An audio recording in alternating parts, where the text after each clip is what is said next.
Hola, ¿cómo están? Soy la doctora Alejandra Lende. Vamos a ver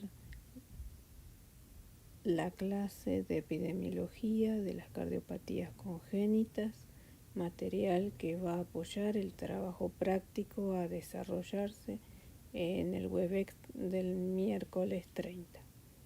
Bueno, vamos a empezar. Vamos a comenzar haciéndonos una pregunta. ¿Por qué es importante reconocer y diagnosticar una cardiopatía congénita? Y las respuestas le van a dar valor a este tipo de patología. En primera instancia porque son las anomalías congénitas más frecuentes. Tienen mayor frecuencia que aquellas producidas en el sistema nervioso central. Tienen una incidencia que va de 4 a 12 cada 1000 nacidos vivos según los diferentes autores. En números redondos podemos decir que el 1% de los recién nacidos van a presentar una cardiopatía congénita. Y este número va a aumentar a un 10% si vamos a tener en cuenta los fetos muertos in útero. Las características que son asintomáticas en el periodo fetal y oligosintomáticas al nacimiento, cosa que hace que ante la falta de sintomatologías sean difíciles de diagnosticar tempranamente y pueden descompensarse agudamente en la primera semana de vida, llevando al recién nacido al óbito. Son la primera causa de mortalidad y la primera causa de abortos espontáneos, así que he ahí su importancia en la detección temprana. ¿Qué sería lo ideal? Es poder hacer la prevención primaria, o sea, poder hacer un asesoramiento preconcepcional de la pareja para detectar factores de riesgo que podrían hacernos pensar que ese embarazo pueda tener un bebé con una cardiopatía congénita. En el caso de no poder llegar a esta instancia, el diagnóstico temprano se llevaría a través del diagnóstico prenatal. Ustedes saben que en los últimos años ha avanzado mucho lo que es el diagnóstico prenatal con las diferentes herramientas que nos provee la amniocentesis, la punción de vellosidades coriales, la posibilidad de hacer cariotipo intraútero, el ADN fetal, las terapias que tienen que ver con lo quirúrgico. Hay ciertas patologías cardíacas que pueden operarse intraútero. Así que ahí la importancia de hacer un diagnóstico temprano, debido a la alta mortalidad de esta patología. Saben que una herramienta muy importante para la detección en el embarazo es la ecografía. La ecografía saben que es un método inocuo, tanto para la mamá como para el feto. Además saben que son técnicas de bajo costo si tenemos en cuenta las técnicas de alta complejidad y que nos van a permitir hacer el diagnóstico temprano. Saben además que las ecografías necesitan, este tipo de ecografía, especialmente la ecocardiografía, necesita de técnicos o médicos que hayan desarrollado un alto entrenamiento para poder desarrollar este tipo de diagnóstico. Quiero mostrarles esta imagen que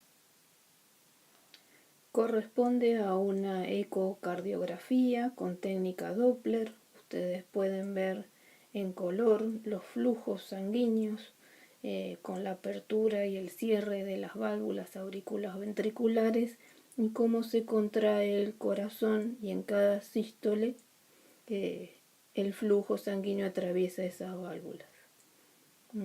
Está hecha con unas técnicas muy avanzadas, donde ustedes pueden ver esta imagen cardíaca realmente como si fuese de un tamaño considerable. Vamos a ver entonces cuáles son los factores de riesgo que nos hagan pensar que este bebé en gestación va a presentar una cardiopatía congénita y por lo tanto va a necesitar realizarse una ecocardiografía. Entonces vamos a ver que nuestra sospecha va a estar dada o encontrada en la historia familiar, en factores que tengan que ver con patologías maternas y en factores que tengan que ver en el desarrollo de esta gestación, o sea, en los factores fetales. En cuanto a la historia familiar, vamos a buscar ya sea en los padres o en algún hermano o en algún familiar algún antecedente de cardiopatía congénita.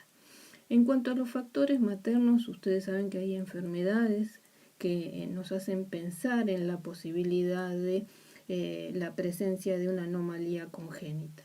Una de ellas es la diabetes.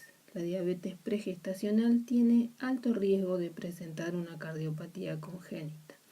Igual que la rubiola, las enfermedades del colágeno maternas, la fenilcetonuria, todos son factores que nos hacen pensar que esa mamá tiene un riesgo aumentado para presentar una anomalía congénita, especialmente cardíaca, en esta gestación. La exposición a teratógenos, que ya hemos conocido y después vamos a ver, y la edad materna avanzada. Esto es otro de los factores que nos hacen pensar también en la posibilidad de tener en esta gestación un bebé con una cardiopatía.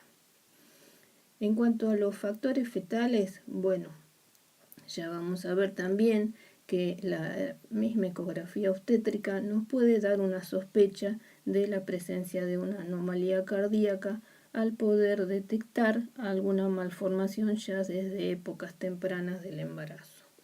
Las malformaciones extracardíacas también están asociadas frecuentemente a alguna cardiopatía, así que ante la presencia de una de ellas necesitamos pesquisar la posibilidad de encontrar una malformación también en el corazón.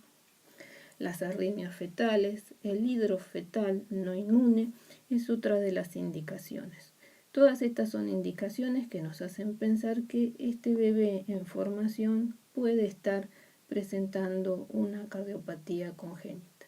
Es a lo que llamamos factores de riesgo.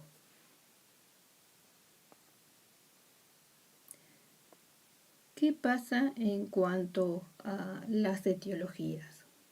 Ustedes van a encontrar en la bibliografía, cuando hablamos de cardiopatías congénitas, decimos que la etiología de las cardiopatías congénitas es multifactorial.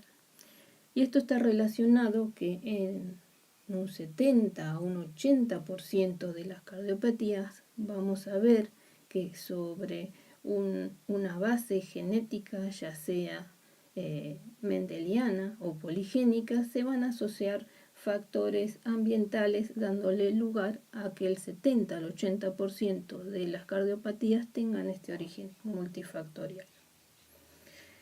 En un 10% va a haber un síndrome o una anomalía cromosómica presente, y si a esto le sumamos las microdelecciones, este porcentaje aumenta a un 25%. En cuanto a los factores ambientales, vemos que el 2 al 3% de los casos de cardiopatías congénitas va a haber una enfermedad infecciosa, una enfermedad materna o un teratógeno como causal de la cardiopatía.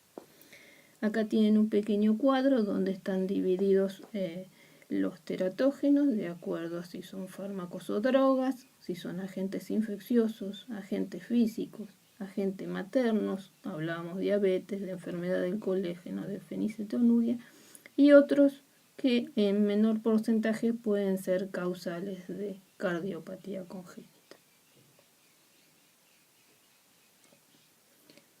En cuanto a los síndromes asociados, las cardiopatías se van a poder presentar en forma aislada, o sea que lo único que tiene como anomalía genética el bebé es una cardiopatía, pero en otros casos va a estar asociado a lo que se llaman otros síndromes, a lo que llamamos, pueden ser cromosopatías o pueden ser otro tipo de afecciones, como decíamos, de microdelecciones como parte de estos síndromes asociados. Dentro de las cromosopatías, los más frecuentes son las trisomías. Se acuerda que ya hemos hablado de las trisomías y si ven en el cuadro, el 50% en el caso de la trisomía 21 va a estar asociado a una cardiopatía, que puede ser una 6B, una 6A, un canal auriculoventricular. En el caso de la trisomía 13, que es el síndrome de Patot, o en la trisomía 18, que es el síndrome de Edwards, en más del 90% de los casos los bebés van a presentar cardiopatía. Vayan de a poquito acostumbrándose a usar las siglas, porque les va a ser más fácil después para reconocerlas, ¿sí? Vieron que los nombres son largos, así que con las siglas nos permiten acortar la escritura de todos estos nombres de las cardiopatías. Pero vean ustedes como el porcentaje de asociación con las trisomías y las cardiopatías es bastante alto. En el 4 ven desarrolladas varios tipos de cromosopatías, pero algunas las vamos a tener más en cuenta. En cuanto a los síndromes de microdelección, vieron que el que más hablamos y el que más frecuentemente ven citado en el libro es el síndrome de Dijon o el CACH22, como sabemos llamarlo también, o el síndrome de microdilección 22q11. En este caso, en el 75% de los casos estarán asociados a cardiopatías y generalmente son malformaciones del cono tronco, donde la mayor asociación se ve. Otras tienen acá también definidas, como son el síndrome de Noonan, el síndrome de Williams, donde se caracteriza especialmente por las estenosis aórticas supravalvulares, y otros síndromes que quizás también encuentren en el libro detallados. Solamente les voy a mencionar estos que son más frecuentes. En el caso de los síndromes con herencia monogénica que tienen asociación con cardiopatía, tienen toda una lista que no hace falta que recuerden, pero que sí sepan que están descritos y muchos de ellos están asociados a cardiopatía, ya sea con una herencia autosómica dominante o una herencia autosómica recesiva o ligada al cromosoma X. Ven realmente que los síndromes son múltiples. ¿Qué pasa con los riesgos de recurrencia? Bueno, no van a ser diferentes a lo que siempre citamos y ustedes ya vieron que tienen que ver con la herencia mendeliana. En el caso que la cardiopatía tenga una herencia autosómica dominante y penetrancia completa, el riesgo de recurrencia para el siguiente embarazo va a ser de un 50%. Caso que la herencia sea autosómica recesiva, va a ser de un 25%, y si es ligado al X recesivo, también 50% por cada embarazo. Siempre recuerden de ese dato que el porcentaje es para el siguiente embarazo, para cada uno de los embarazos. Y con respecto a la ligada al X dominante, va a ser de un 50% y para los varones. En el caso de las cromosopatías que se dan por no disyunción, si el traslocado es uno de los progenitores, el riesgo de recurrencia para el siguiente embarazo es de un 10%. Pero si son ambos progenitores los que están traslocados, toda su descendencia, o sea, el 100% de los próximos embarazos van a presentar esa misma cardiopatía.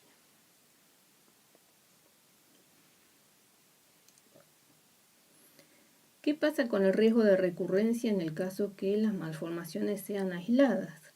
En este caso ven también citadas varios tipos de cardiopatías y ustedes ven que en el caso de ser en la comunicación interventricular, que es la primera que tenemos citada, el riesgo cuando es un progenitor el que está afectado,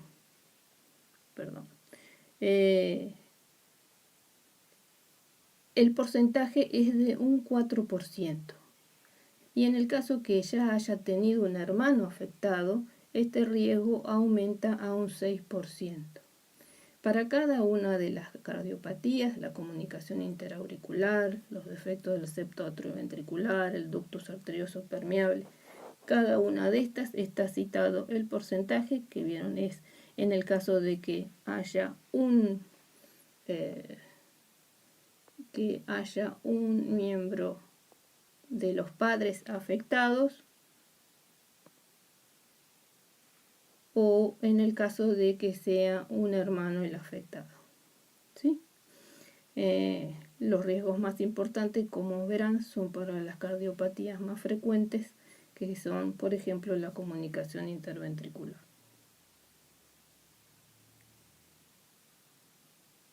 ¿Cómo las clasificamos? Antes de poder hablar de la clasificación, me gustaría que hablemos de un término que ustedes lo van a escuchar frecuentemente cuando hablamos de cardiopatías y que es cianosis. ¿A qué llamamos cianosis? Cianosis va a ser la coloración azulada de piel y mucosas, que corresponde a un aumento de la carboxihemoglobina por encima de los 5 miligramos por decilitro. Esto nos está hablando del otro término que también van a escuchar frecuentemente, que es la palabra shunt o cortocircuito, que en el caso de las cardiopatías, generalmente las no cianóticas es de derecha a izquierda. Esto significa que hay desvío de la sangre cardiooxigenada hacia la circulación sistémica. ¿Qué es lo que pasa cuando tenemos estas cardiopatías cianóticas? En este caso, la oxihemoglobina está disminuida y la carboxihemoglobina está aumentada. Eso es lo que pasa en la cianosis. Ustedes ven en la imagen superior un bebé, una mano de un bebé y una carita donde podemos ver los labios y la coloración rosada, en este caso de la piel y las mucosas.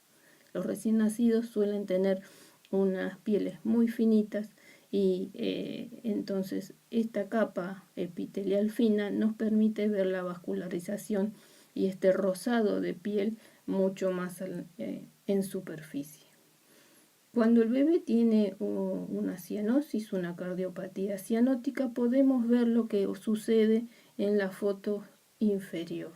Si ustedes ven, las facies del bebé tiene un color azulado de piel, pero también podemos ver en la boca, en las mucosas, en las encías, esa coloración de un azul intenso.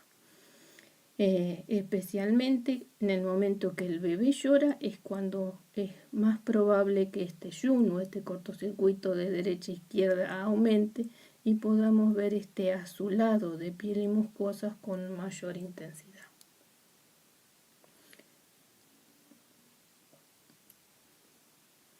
Entonces sí, ahora podemos hablar de la clasificación de las cardiopatías congénitas. Y en este caso van a ver que en diferentes formatos, pero este es más o menos el cuadro que ustedes más frecuentes van a encontrar.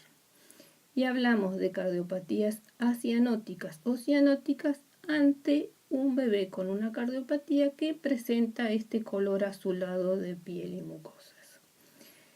A su vez, las cardiopatías acianóticas son aquellas que podemos encontrar con un flujo pulmonar aumentado o un flujo pulmonar disminuido o normal, que tiene que ver, digamos, con esto de los shunt que se desarrollan, en este caso de izquierda a derecha. ¿Sí? Ven citadas ahí la comunicación interventricular, la comunicación interauricular, el conducto arterioso permeable. Estas patologías en inicio son todas patologías acianóticas que, bueno, hay que ver en la evolución. Muchas de ellas con el correr del tiempo pueden convertirse en cianóticas.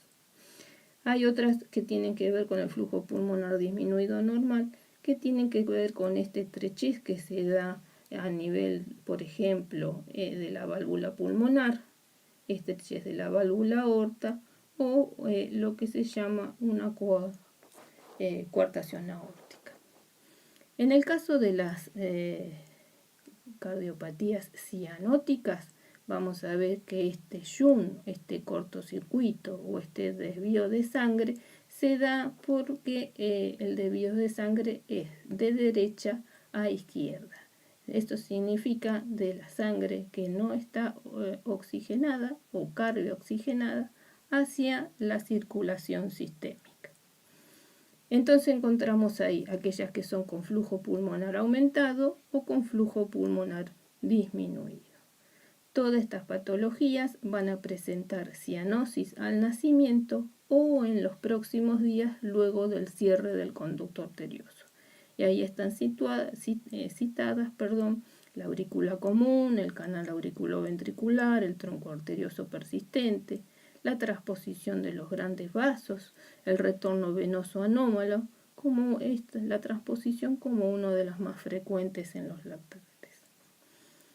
En cuanto a flujo pulmonar disminuido, van a encontrar la tetralogía del Fallot, la atresia tricuspidia, la atresia pulmonar con septum intacto. Acá la idea es citarlas y después vamos a ir a desarrollarlas.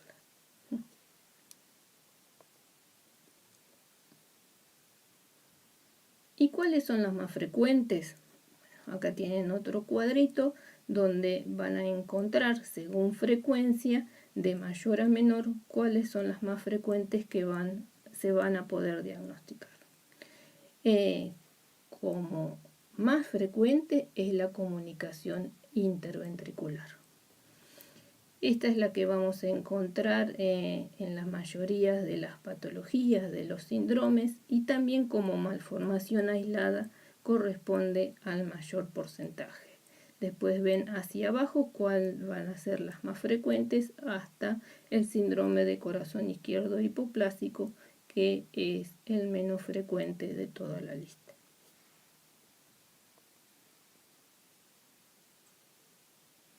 Bueno, me parece que nos merecemos un cafecito, así después vamos a hablar de cada cardiopatía y de sus características. Después del cafecito vamos a seguir. Vamos a ver ahora en detalle las cardiopatías congénitas más frecuentes. No están todas, pero por lo menos para darles un pantallazo general de cada una de ellas. La primera y la más frecuente saben que es la comunicación interventricular. Se da en 1 cada 1000 recién nacidos.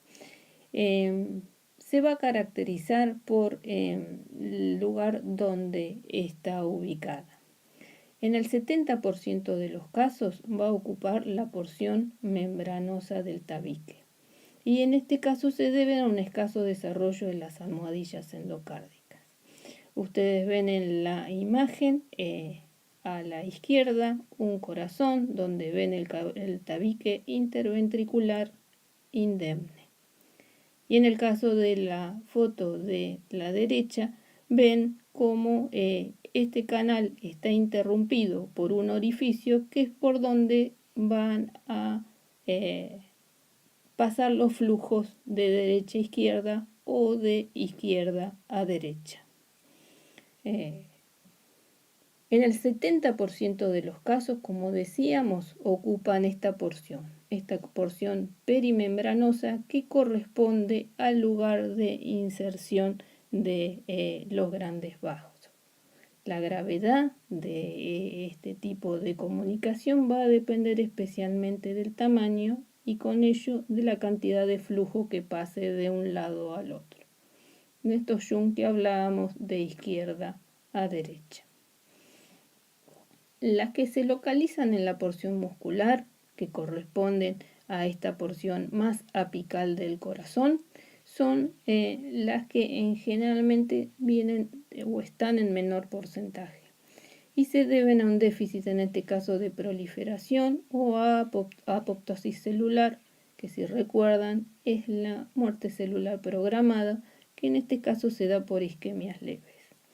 El 50% de este tipo de CIB se resuelven espontáneamente, entonces no requieren ningún tratamiento. Cuando las CIB son de mayor tamaño, con el tiempo van a pasar de ser una cardiopatía acianótica para convertirse en una cardiopatía cianótica y van a requerir en ese caso tratamiento quirúrgico. La siguiente cardiopatía que vamos a ver es la comunicación interauricular.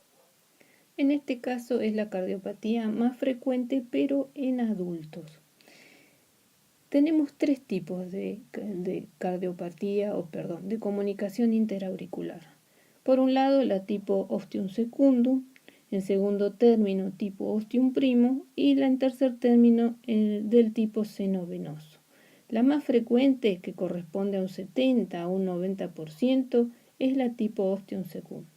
Y en este caso se debe a un exceso de apoptosis, o sea, de muerte celular a este nivel. Ustedes ven en la imagen de la izquierda las aurículas, derecha e izquierda, y ven un orificio sobre el tabique interauricular, que es por donde pasa el flujo, en este caso de izquierda a derecha. El segundo tipo es el tipo ostium primo, donde lo que se ve es un crecimiento deficiente de las almohadillas endocárdicas, y el tipo menos frecuente es el del tipo seno venoso, donde la incorporación del seno a ambas aurículas produce ahí un pequeño defecto sobre el tabique. El caso más grave, que es el que lleva a mayor zoom de izquierda a derecha, va a ser el de la aurícula común, donde toda esta pared está ausente. Esta es una imagen de Lachman, donde pueden ver en la figura A cómo sería la formación normal del tabique, donde ven el septum primum de color rojo y el septum secundum de color azul en sus dos porciones. En el caso de la resorción excesiva del septum primo, el orificio que vemos en la imagen es de este tipo. En la siguiente imagen podemos ver el septum secundum en su formación habitual y este orificio que permite el pasaje de sangre de izquierda a derecha, que es importante. En esta imagen vemos de lado a lado el pasaje de una aurícula a la otra. En el caso de la ausencia del septum secundum, la imagen es esta que vemos acá. El orificio que se forma da lugar a que el flujo aumente y pase de la aurícula izquierda a la derecha. El defecto del tabique, mirándolo desde uno u otro lado de las aurículas, corresponde a la siguiente imagen. Y en el caso que haya ausencia de septum primum y de septum secundum, se ven la ausencia total de tabique con este orificio que permite también este paso de flujo de izquierda a derecha. El caso del ductus arterioso van a ver que es una estructura muy particular, ya que va a cumplir una función fisiológica durante la circulación fetal, pero luego del nacimiento su persistencia, más allá del tiempo que corresponde a su cierre, va a ser una patología por sí misma, a lo que llamamos ductus arterioso persistente. Tiene una incidencia que se da en 8 cada 10.000 recién nacidos y es una de las anomalías más frecuentes de los grandes vasos. Generalmente va a aparecer en los recién nacidos prematuros y vamos a ver que tiene un cierre funcional que se da posnacimiento por contracción de la pared muscular. Pero el cierre anatómico y real se da entre el primero y el tercer mes por fibrosis y proliferación de la íntima. Ustedes ven en las imágenes del lado izquierdo un corazón normal, donde ven las salidas de los vasos de los ventrículos, la arteria pulmonar y la arteria aórtica que se cruzan pero no entran en continuidad una con la otra. El ductus, en este caso, en la imagen de la derecha, van a ver que es una estructura que une y que comunica el callado de la aorta con el tronco de la pulmonar, justo en su división. Esta estructura es lo que permite el intercambio sanguíneo desde el callado de la aorta hacia la pulmonar. En el caso del recién nacido prematuro, el tratamiento del ductus arterioso persistente son las prostaglandinas. En caso que este tratamiento médico no permita el cierre del ductus a tiempo, se pasa a una segunda instancia que es la resolución quirúrgica. Como otro punto importante del ductus arterioso persistente, vamos a ver que cumple un rol en las cardiopatías congénitas cianóticas durante los primeros días, donde permite la llegada de oxígeno a la circulación sistémica en este tipo de cardiopatías. Después lo vamos a comentar. En el caso de la estenosis pulmonar, cuando hablamos de estenosis estamos hablando de estrechamiento. En este caso es el estrechamiento anormal a nivel de la válvula pulmonar. Tiene una incidencia que va de los 3 a 4 cada 10.000 nacimientos.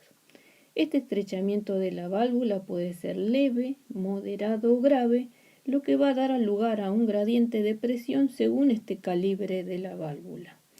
Cuanto más grande sea el estrechamiento a nivel de la válvula, el flujo que transcurre por la arteria pulmonar hacia el pulmón va a ser menor. La sangre se oxigena poco a nivel pulmonar y va a volver hacia la aurícula izquierda a través de las venas pulmonares en poca cantidad en su oxigenación. El paso hacia el ventrículo y hacia la circulación sistémica va a dar lugar a que llegue a la circulación sistémica sangre poco oxigenada. El único lugar desde donde se puede oxigenar la sangre que va hacia el pulmón es a través del foramen, a través del conducto arterioso permeable. El otro lugar donde va a poder realizarse la mezcla es a través de este foramen oval permeable. Generalmente esta estenosis pulmonar va a poder darse sola o está asociada a otros síndromes. Acá les cité algunos como el de Noonan, el síndrome de Alagille o la rubiola congénita. Pero específicamente esta estrechez de la válvula, según el grado de la estrechez, va a ser el gradiente que llega a los pulmones y la oxigenación que ésta va a poder tener.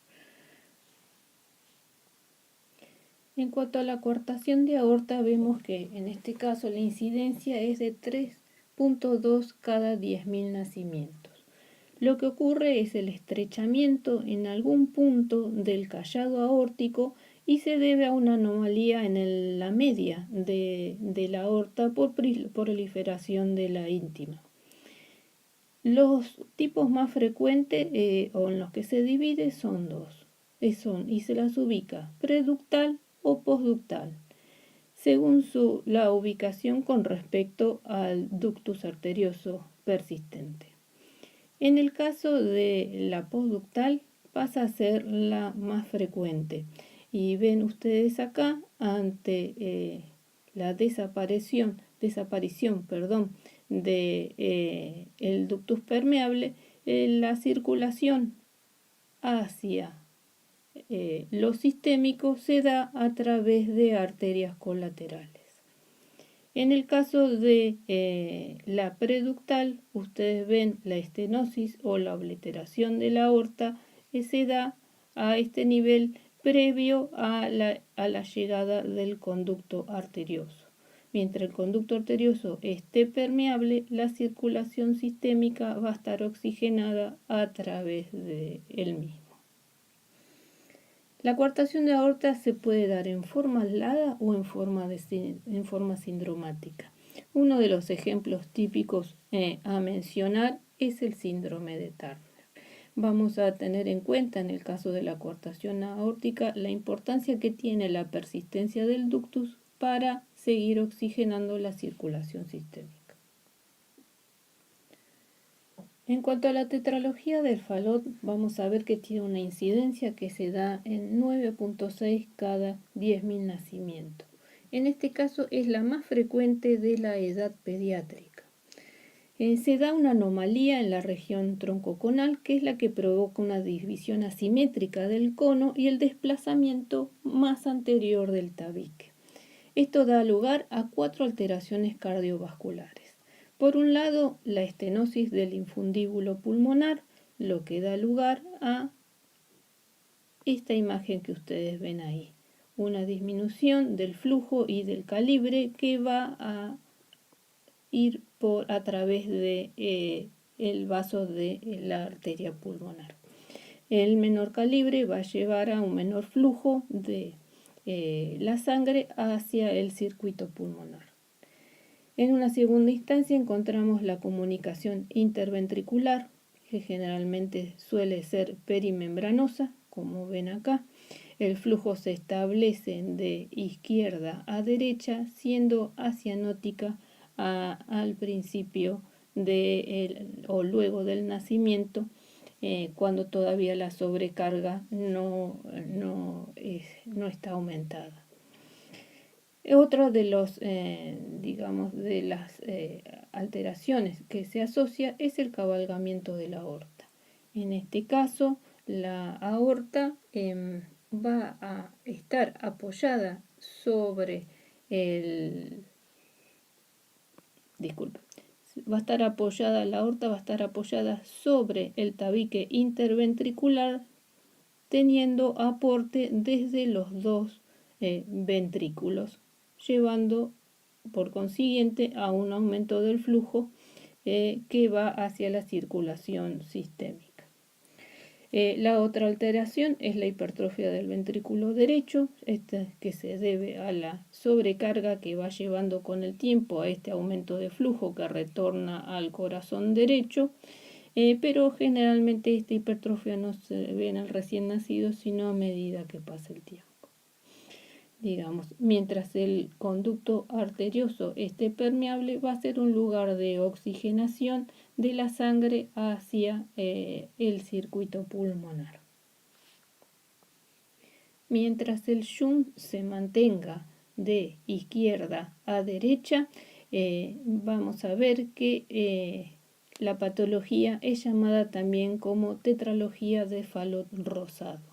A medida que pasa el tiempo y este volumen aumentado que sufre el corazón derecho lleva a una sobrecarga derecha, y este shunt cambia de sentido y ya no es de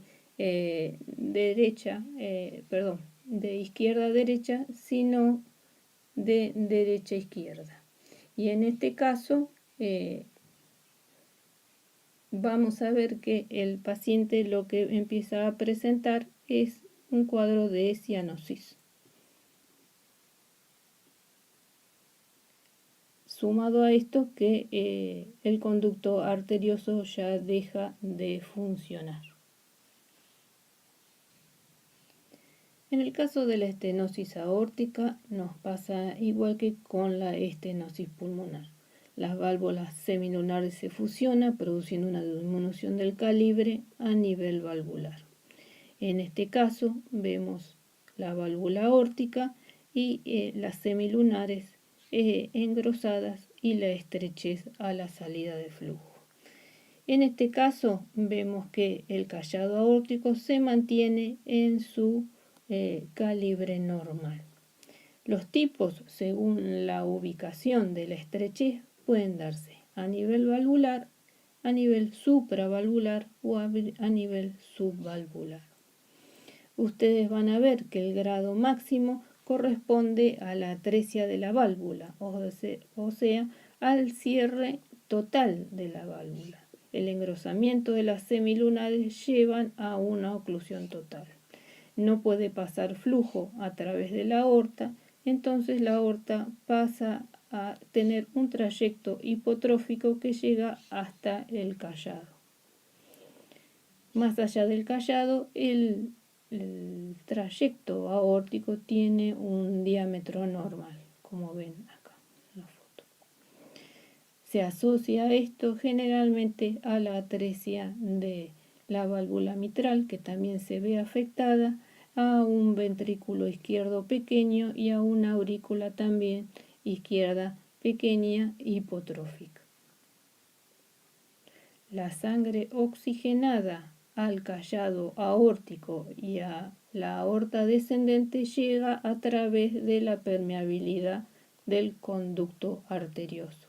Cuando el conducto arterioso desaparece, el bebé, el paciente, entra en cianosis y es cuando nosotros vemos la clínica presente con la dificultad respiratoria, la disnea al alimentarse, la mayor cantidad de tiempo de sueño, la taquipnea y dificultad respiratoria. En el caso de la transposición de los grandes vasos, vemos que tiene una incidencia que es de 4.8 cada 10.000 nacimientos. En este caso, el tabique troncoconal no sigue su curso de formación en forma espiralada y se forma en línea recta, por lo cual la aorta sale del ventrículo derecho y la pulmonar sale o se comunica, con el ventrículo izquierdo. De esta forma se establecen dos circuitos en paralelo que se interconectan a través del conducto arterioso solamente.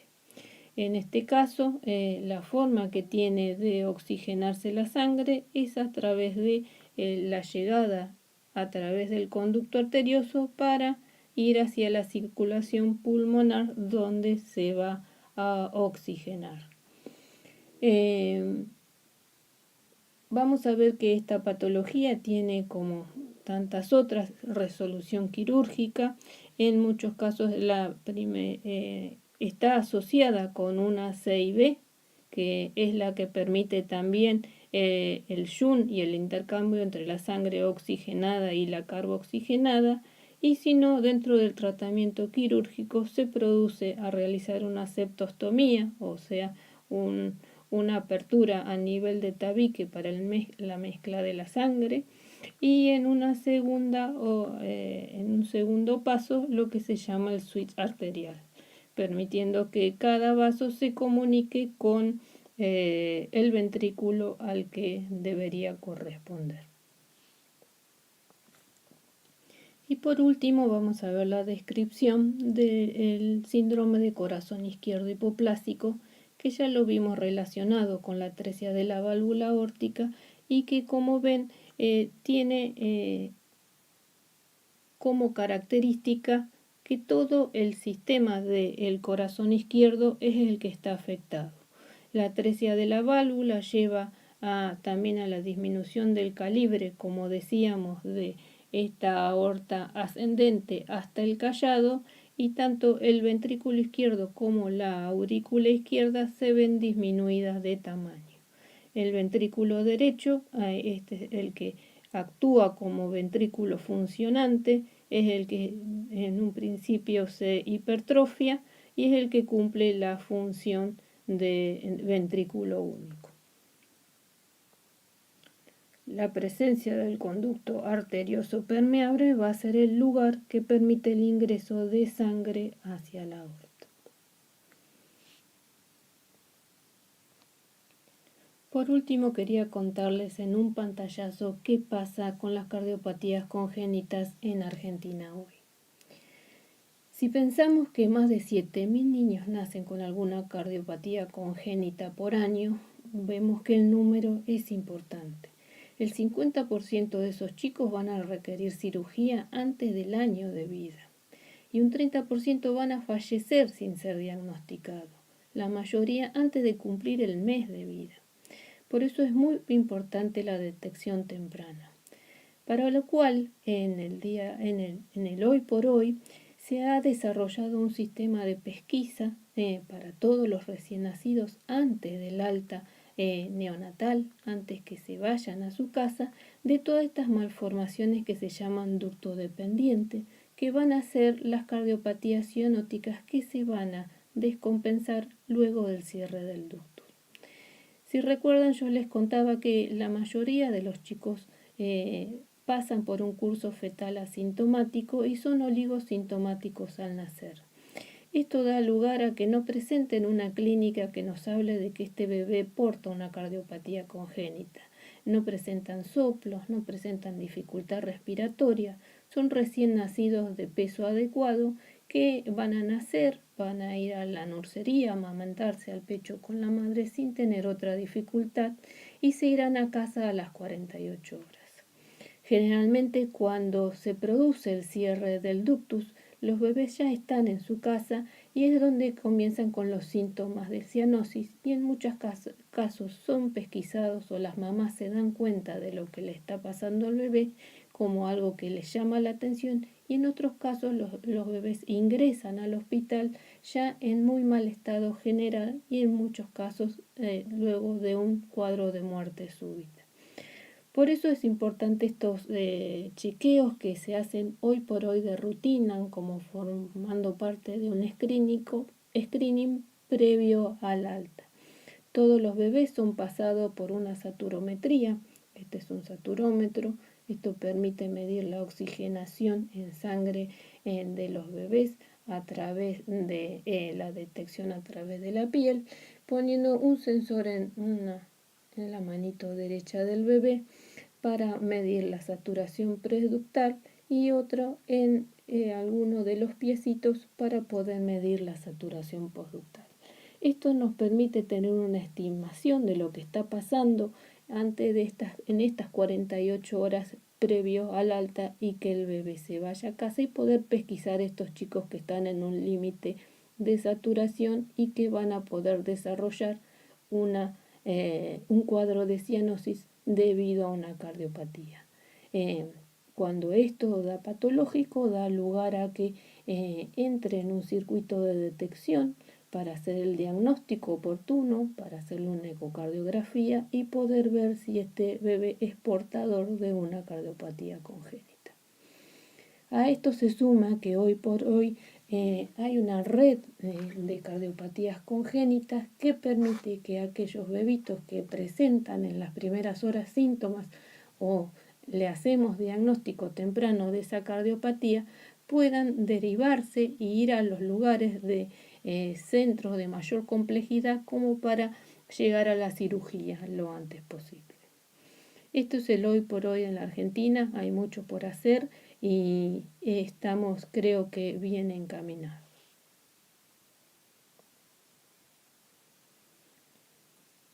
Y para terminar, bueno, espero que les haya servido este material. Van a ver que los cuadros y toda la estadística está dentro de la bibliografía que les han acercado dentro del campus.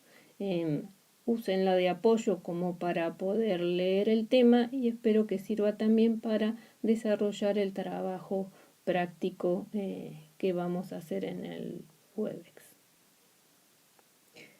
Cuídense.